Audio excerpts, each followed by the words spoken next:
जिसे दुनिया ने आतंकी मानकर किनारा कर लिया, अब वही तालिबान चीन और पाकिस्तान को आंखें दिखा रहा है। और ये सब हुआ है भारत की बढ़ती ताकत और दिमागी कूटनीति की वजह से। बीजिंग में एक हाई प्रोफाइल मीटिंग हुई। चीन, पाकिस्तान और तालिबान के विदेश मंत्री आमने सामने बैठे। मकसद था भारत को घेरना और तालिबान को पटाना, लेकिन हुआ इसका उलट।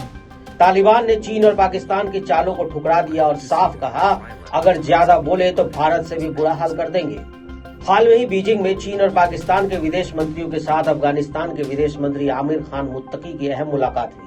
यह मुलाकात ऐसे समय में हुई जब भारत ने काबुल में तालिबान सरकार के साथ अपने रिश्तों को मजबूत करने की दिशा में कदम बढ़ाए हैं। सूत्रों के मुताबिक भारत के इस बढ़ते प्रभाव को देखते हुए चीन ने तालिबान को धमकी दी है कि वो पाकिस्तान के साथ अपने तनावपूर्ण रिश्तों को सुधारे।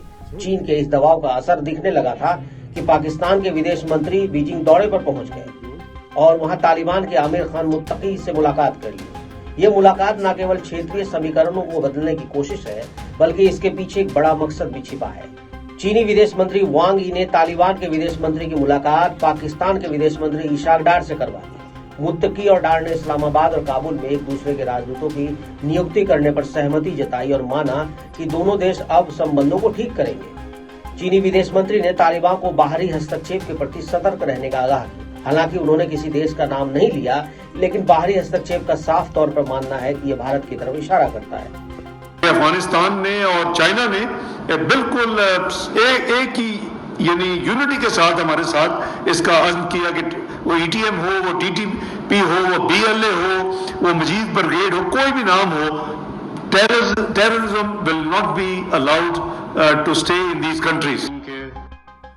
लेकिन असल बात यह है कि तालिबान को न चीन और न पाकिस्तान पर यकीन है, इसलिए उसने भारत का रुख किया।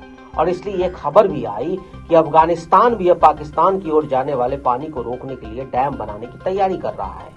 तालिबान सरकार के आर्मी जनरल मुबीन ने कुनार नदी पर बन रहे डैम का निरीक्षण किया।